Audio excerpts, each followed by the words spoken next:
বিসমিল্লাহির রহমানির রহিম। প্রিয় শিক্ষার্থী বন্ধুরা, আশা করি সকলেই ভালো আছো। আজকে তোমাদের সামনে খুবই একটি গুরুত্বপূর্ণ ক্লাস নিয়ে হাজির হলাম। আজকের ক্লাসটি খুবই গুরুত্বপূর্ণ, সবাই একটু এ টু জেড দেখার চেষ্টা করবে। আজকের ক্লাস হলো ইমেল কি এর বিভিন্ন প্রকারভেদ। আমরা সাধারণত এই ডিজিটাল যুগে এসে এই প্রশ্নটা দেখে আমরা অনেকেই ভাবছো, কোয়েশনটা দেখে অনেকেই ভাবছো বা ইমেল কি, এটা তো আমরা সবাই জানি। আর তোমরা কি এই এটা জানো যে ইমেলের কিন্তু আরো অনেক কিছু প্রকার আছে। আর ইমেল আমরা অনেকেই জানি, কিন্তু এই ইমেলকে ভেঙে ভেঙে বা ইন ডিটেলসে কেউ জানি না, বা অনেকে জানি কিন্তু কম জানি। আজ আমরা ইমেলকে নতুন ভাবে দেখব এবং দেখব কি কি উদ্দেশ্যে আমরা ইমেল পাঠানোর ক্ষেত্রে প্রকারটাও চেঞ্জ হয়ে যায়। তো আমরা আজকে ইমেলের পুরো বিষয়বস্তু নিয়ে আলোচনা করব। সবাই একটু মনোযোগ সহকারে ক্লাসটা দেখার চেষ্টা করবে। তো আমরা প্রথমেই আর দেরি না করে মূল বিষয়ে চলে যাই। তো আমরা এখানে দেখতেছি যে ইমেল কি, অর্থাৎ আমাদের ইমেল কি এর বিভিন্ন প্রকারভেদ। তো আমরা এখানে চলো দেখে আসি যে ইমেল কি। ইমেল হলো একটি, ইমেল এর পূর্ণরূপ হচ্ছে ইলেকট্রনিক মেইল। আমরা সাধারণত বিভিন্ন ইলেকট্রনিক ডিভাইস ব্যবহার করে যে মেইল তথ্য আদান প্রদান করে থাকি তাকে ইলেকট্রনিক মেইল বা ইমেল বলে। আমরা আজ থেকে 10 বছর বা আরো এর আগে চিন্তা করি যে আমরা সাধারণত একটা মেইল এরকম পোস্ট অফিস প্রত্যেক এলাকায় ছিল বা উপজেলায় পর্যায়ে ছিল, যে পোস্ট অফিস মাধ্যমে আমরা কি করতাম, কোনো চিঠি বা পার্সেল পাঠাইতাম। তখন আমরা ফিজিক্যাল অ্যাড্রেস ব্যবহার করতাম বা আমরা সরাসরি পোস্ট অফিসে হাজির হয়ে গিয়ে আমরা কোনো পার্সেল বা তথ্য আদান প্রদান করতাম। আর এখন বর্তমানে একই রকম ভাবে সিস্টেমটা একই রকম, কিন্তু যে কোনো চিঠি বা ডকুমেন্ট যখন ইলেকট্রনিক উপায়ে বেতার কারো কাছে পাঠায় সেটাই ইমেলে বলে। তো আমরা যে সিস্টেমটা বা থিওরিটা ঠিক আমরা পোস্ট অফিসের মতোই, কিন্তু আমরা এটা কি করতেছি, বিভিন্ন ইলেকট্রনিক ডিভাইস ব্যবহার করে এই তথ্যগুলা বা পার্সেলগুলা আদান প্রদান করতেছি। তাই আমরা এখন জেনে আসি যে জানবো যে কি কি উপায় বা কি কি ইলেকট্রনিক ডিভাইস ব্যবহার করে আমরা ইমেল তথ্য আদান প্রদান করি। আমরা সাধারণত স্মার্টফোন ব্যবহার করে আমরা এবং ল্যাপটপ বা কম্পিউটার ব্যবহার করে আমরা ইলেকট্রনিক মেইলগুলা ব্যবহার করে থাকি। এখন আমার আরেকটা বিষয় জানাই, মোবাইল কিংবা কম্পিউটারে ইন্টারনেট কানেকশন থাকলে আমরা ইমেইল ব্যবহার করতে পারি। আমরা অনেকেই আবার ভেবো না যে আমার তো স্মার্টফোন বা ইলেকট্রনিক ডিভাইস, ল্যাপটপ কম্পিউটার হলে যে আমরা ইমেইল বা ইলেকট্রনিক মেইল ব্যবহার করতে পারবো বা তথ্য আদান প্রদান করব, কিন্তু এই ধারণা ভুল। কিন্তু যে কোনো ইলেকট্রনিক ডিভাইস থাকুক না কেন, আমাদের ইন্টারনেট সংযোগ থাকতেই হবে। ইন্টারনেট সংযোগ ব্যতীত কোনো মেইল আদান প্রদান করা যাবে না। কেবলমাত্র ইন্টারনেট ব্যতীত পোস্ট অফিসের মাধ্যমে আমরা কোনো তথ্য বা পার্সেল আদান প্রদান করতে পারি। এখন আমরা দেখে আসব একটা ইমেইলের দুইটা পক্ষ রয়েছে। আমাদের কি রয়েছে, একটা ইমেইলের দুইটা পক্ষ রয়েছে, যেমন সেন্ডার বা প্রেরক, রিসিভার বা প্রাপক। তো যিনি ইমেল পাঠান বা প্রেরণ করেন তাকে সেন্ড করেন, তাকে সেন্ডার বা প্রেরক বলে। আর যার কাছে ইমেল পাঠানো বা প্রেরণ করা হয়, অর্থাৎ যিনি ইমেল গ্রহণ বা রিসিভ করেন, তাকে রিসিভার বা প্রাপক বলা হয়। তো আমরা পোস্ট অফিসের ক্ষেত্রেও ঠিক সেমই থিওরি অ্যাপ্লাই করে থাকি। আমরা সাধারণত একজন প্রেরক পোস্ট অফিসে সরাসরি উপস্থিত হয়ে আমরা তথ্য বা পার্সেল কি করি, প্রেরণ করি। আবার অপর প্রান্ত থেকে আরেকজন কি প্রাপক বা রিসিভার আমাদের ওই তথ্য বা পার্সেলগুলো রিসিভ করে। তো আমরা প্রেরক এবং প্রাপক অবশ্যই বুঝতে পারছি। এখন প্রেরকের প্রাপক এবং অবশ্যই বুঝতে পারছি। তো এখন আমরা দেখে আসি যে ইমেল দিয়ে কি কি পাঠানো যায়, অর্থাৎ একটা মেইল দিয়ে আমাদের কি কি পাঠানো যায়। এখন একটা মেইল দিয়ে আমরা সর্বপ্রথমে টেক্সট পাঠাইতে পারি। টেক্সট বলতে কি, তা কোনো কিছু লিখে বা কোনো কিছু কম্পোজ করে কম্পিউটার বা ল্যাপটপে মোবাইলে কোনো কিছু টাইপ করে আমরা কি করতে পারি, ওই টেক্সটগুলোকেও আমরা ইমেলে পাঠাতে পারি। আমাদের ছবি ছবি জাতীয় কোনো কিছু আমরা মেইলে পাঠাইতে পারি। ক্লিকেবল কন্টেন্ট আমরা ইমেইলের মাধ্যমে পাঠাতে পারি। এখন প্রশ্ন হলো, অনেকেই জানি না যে আমরা ক্লিকেবল কন্টেন্ট বলতে কি। আমরা বিভিন্ন ওয়েবসাইটে আমরা প্রবেশ করলে বা গুগলে সার্চ দিলে কিছু কিছু ওয়েবসাইটের নিচে বা শপিং ওয়েবসাইটের নিচে লেখা থাকে অর্ডার নাও, শপ নাও। তখন আমরা ওই জায়গার মধ্যে ক্লিক করলে আমাদের সরাসরি কি ওই তাদের ওয়েবসাইটে নিয়ে যায়। এরকম কন্টেন্ট আমরা ক্লিকেবল কন্টেন্ট আমরা মেইলের মাধ্যমে অন্যের কাছে প্রেজেন্টেশন হিসেবে বা মার্কেটিং হিসেবে প্রেরণ করতে পারি।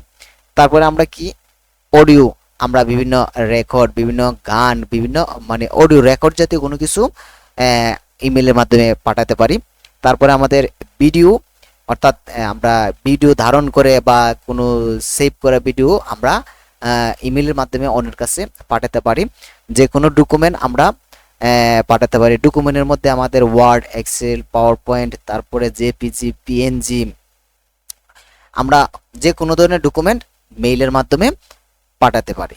তো এখন আমরা জানলাম যে ইলেকট্রনিক ডিভাইস ব্যবহার করে কি কি তথ্য বা আদান প্রদান করা যায়। কিন্তু পোস্ট অফিসে আমরা অনেক সময় কি চিঠিপত্র, আমরা ফিজিক্যাল চিঠিপত্র মানে কাগজপত্র সরাসরি পাঠাতে পারি, কিন্তু ইমেলের মাধ্যমে এই সব জিনিসপত্র আমরা বা এইসব ডকুমেন্ট আমরা পাঠাতে পারি। যেমন টেক্সট পাঠাতে পারি, ছবি পাঠাতে পারি, ক্লিকেবল কন্টেন্ট, অডিও, ভিডিও, যে কোনো ডকুমেন্ট, অর্থাৎ স্মার্ট প্রযুক্তি ব্যবহার করে স্মার্ট কিছুই আমরা অন্যের কাছে প্রেরণ করতে হবে।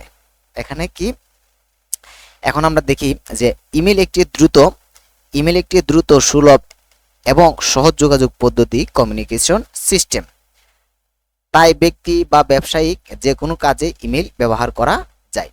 অর্থাৎ ইমেল একটি দ্রুত, সুলভ এবং সহজ যোগাযোগ পদ্ধতি বা কমিউনিকেশন সিস্টেম। তাই ব্যক্তিগত কাজ থেকে শুরু করে ব্যবসায়িক কাজে, যে কোনো কাজে আমরা যে কোনো প্রয়োজনে যে কোনো সময় আমরা ইমেল একজন প্রেরক আরেকজন প্রাপকের কাছে পাঠাতে পারে। এখন আমরা একটু দেখে আসি, যেমন ইমেল ঠিকানা কি। এখন আমরা তো জানলাম যে ইমেল ঠিকানাটা কি, আমরা তো ইমেল সম্পর্কে জানলাম, ইমেলের কি কি পাঠানো যায় সেই সম্পর্কে জানলাম। এখন ইমেল অ্যাড্রেস, ঠিকানা সম্পর্কে আমরা জানবো। যারা পোস্ট অফিসে মাধ্যমে কোনো তথ্য বা পার্সেল তোমরা কি করছো, অন্য আরেকজন প্রাপকের কাছে প্রেরণ করছো, তারা অবশ্যই জানো যে আমাদের যে খাম থাকে, খামের উপরে একটা অংশে ডান প্রান্তে আমরা প্রাপকের ঠিকানা লিখি আর বাম প্রান্তে আমরা প্রেরকের ঠিকানা লিখে থাকি। যেমন ফিজিক্যাল অ্যাড্রেস যেটা বলা হয়, খামের উপরে আমরা ফিজিক্যাল অ্যাড্রেস কলম দিয়ে লিখে দিতে হয়। যেমন ফিজিক্যাল অ্যাড্রেসের মধ্যে আমরা কি লিখি, প্রেরক বা প্রাপকের নম্বর, বাসা নম্বর, তারপরে আমরা রুট নম্বর, তারপরে এইখানে পাড়া, মহল্লা, থানা, তারপরে আমরা কি লিখতে পারি, জেলা বা বিভাগ। এগুলো আমরা কি ফিজিক্যাল এক্সেল, অর্থাৎ পোস্ট অফিসের মাধ্যমে আমরা যখন কোনো তথ্য বা পার্সেল পাঠাই তখন আমরা এইগুলা লিখতে হয়।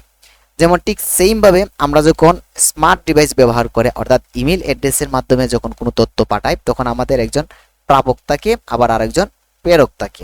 প্রেরক বলতে কি তার নিজস্ব ইমেল অ্যাড্রেস বা ডিজিটাল অ্যাড্রেস, আর প্রাপক বলতে ওই ব্যক্তির ডিজিটাল একটা অ্যাড্রেস।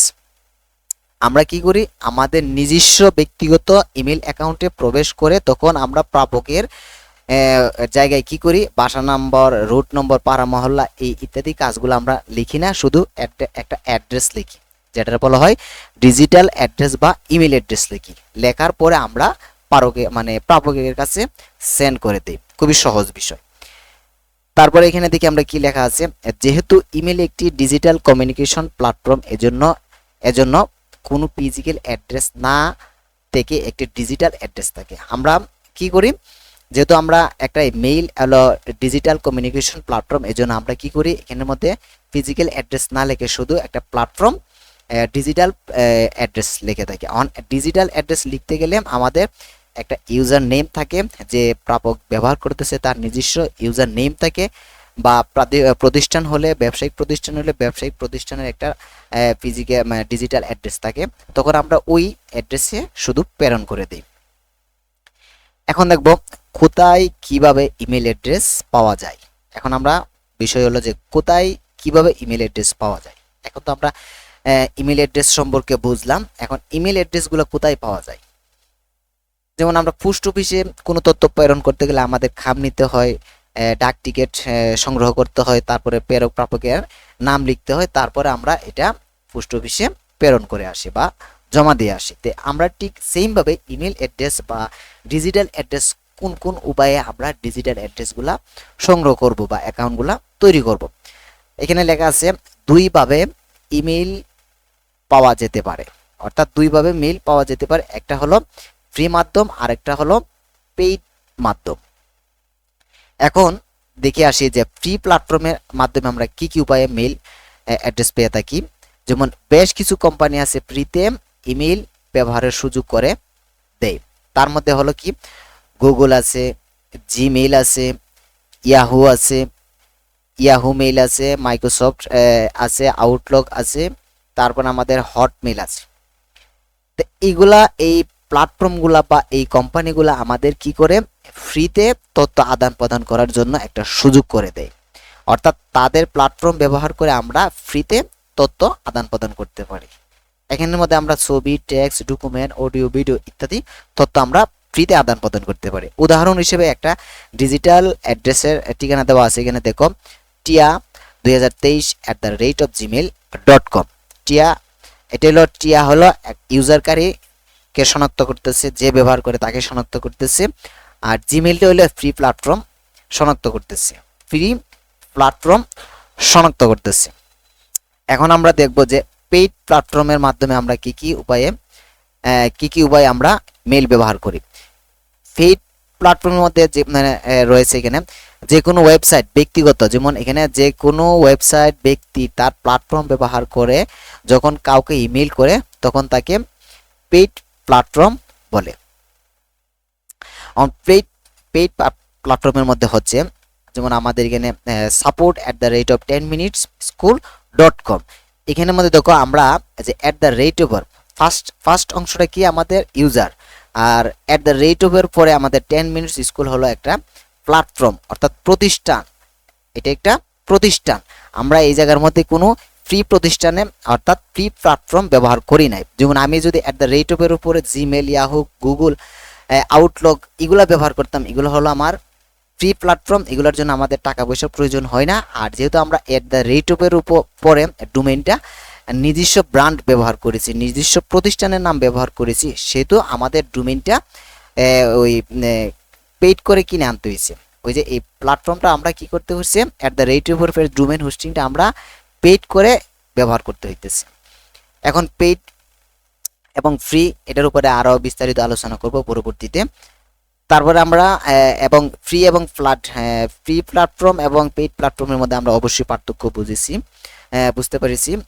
এখন আমরা দেখি যে ইমেল অ্যাড্রেসের কয়টা অংশ থাকে। একটা ইমেলের 3টা অংশ থাকে, আমাদের একটা ইমেলের 3টা অংশ থাকে। তার মধ্যে কি আছে দেখো, যেমন প্রথমে আমাদের কি আছে support@10minutesschool.com। এটা হলো একটা পেইড মাধ্যম, paid digital address, email address. আর tia2023@gmail.com এটা হলো কি আমাদের ফ্রি ইমেল অ্যাড্রেস। এখন আমরা দেখব এই যে সাপোর্ট এবং টিয়া এই দুইটারে কি বলা হয়, একটা ইমেলের 3টা অংশ, 3টা অংশের মধ্যে হলো লোকাল পার্ট, সিম্বল এবং ডোমেইন নেম। যেমন লোকাল পার্টের মধ্যে আমাদের আছে সাপোর্ট এবং টিয়া। এই যে @এর আগের অংশটা, এই যে @এর আগের অংশটা হলো আমাদের কি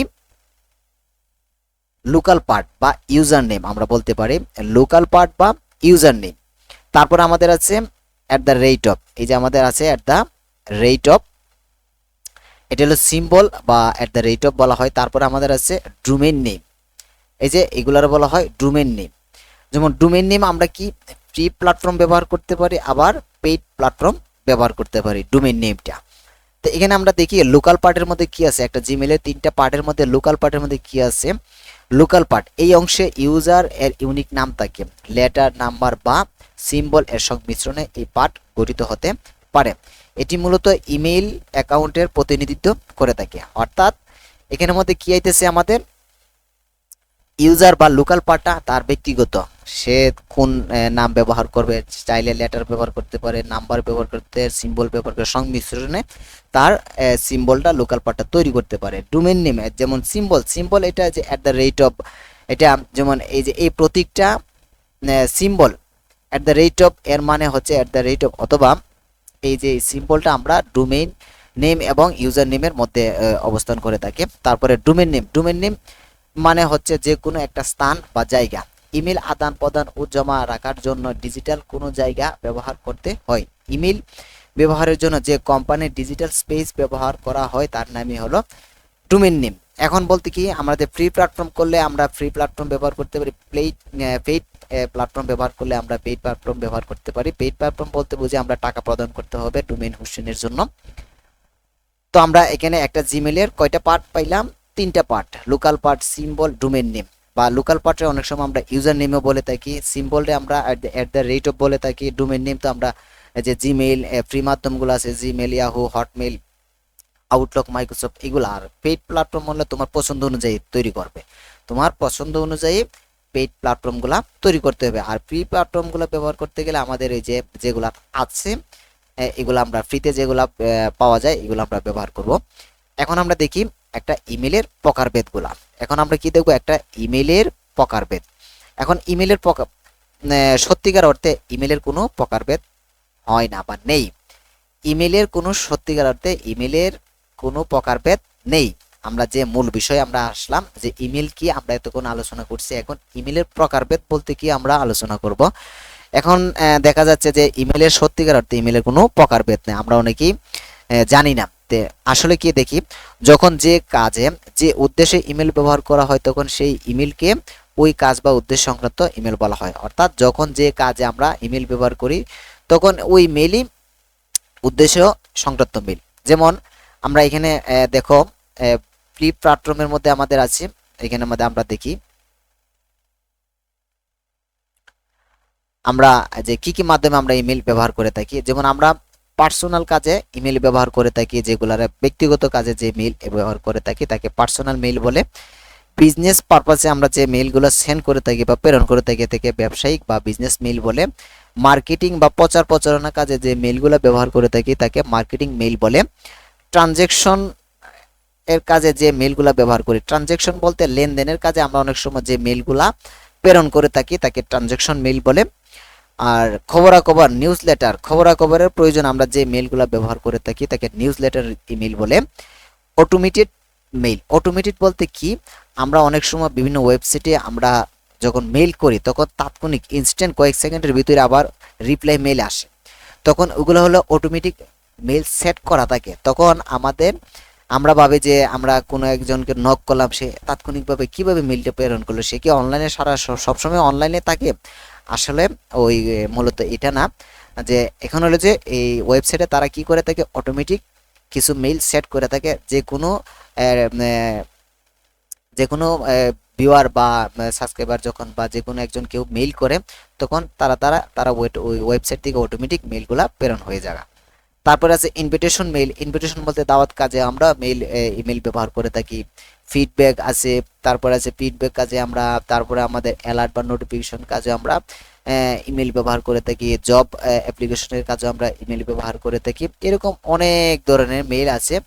অর্থাৎ ক্যাটাগরি, আমরা যেই কাজে ইমেলের কোনো প্রকারভেদ নেই, আমরা যে কোনো কাজে আমরা ইমেল ব্যবহার করতে পারি। তো আশা করি আমার এই ক্লাসের মাধ্যমে একটা ইমেল বলতে কি, ইমেলের প্রকারভেদ সম্পর্কে অবশ্যই তোমরা কি করতে পারতেছো, বুঝতে পেরেছো। বা যারা বুঝতে না পারো তারা অবশ্যই এই আমার কি করতে পারো, এই কমেন্ট বক্সে জানাতে পারো। বা আর এর চেয়ে ভালো বুঝতে গেলে তোমাদের প্র্যাকটিক্যালে বা ফিজিক্যালি ক্লাস করতে হবে। আর ফিজিক্যালি ক্লাস করতে গেলে অবশ্যই ট্রেনিং সেন্টারে আসতে হবে। আর আমার ট্রেনিং সেন্টার হচ্ছে হাইটেক কম্পিউটার লার্নিং সেন্টার। এখানে কম্পিউটারের বেসিক সম্পর্কে আলোচনা করা হয়, বোঝানো হয়। তোমরা চাইলে কোর্সে ভর্তি হয়ে কম্পিউটার অ্যাপ্লিকেশন বেসিক এগুলা শিখতে পারো। আর ইমেল মার্কেটিং এর কেউ কাজ শিখতে চাইলেও ইমেল মার্কেটিং এর কাজ করতে পারবা। ইমেল মার্কেটিং করে আমরা সাধারণত ইনকাম করা যায় ফ্রিল্যান্সিং ওয়েবসাইট থেকে। আমরা ইমেল মার্কেটিং এর কাজ শিখলেও আমরা সরাসরি সেন্টারে চলে আসবো। তো আজকে এই পর্যন্তই, ভিডিও অনেক লম্বা হয়ে গেছে। পরবর্তীতে আবার ইমেল আমরা কিভাবে ব্যবহার করি, ইমেলের গঠন প্রণালী সম্পর্কে আমরা আলোচনা করবো। আজকে এই পর্যন্তই, আল্লাহ হাফেজ।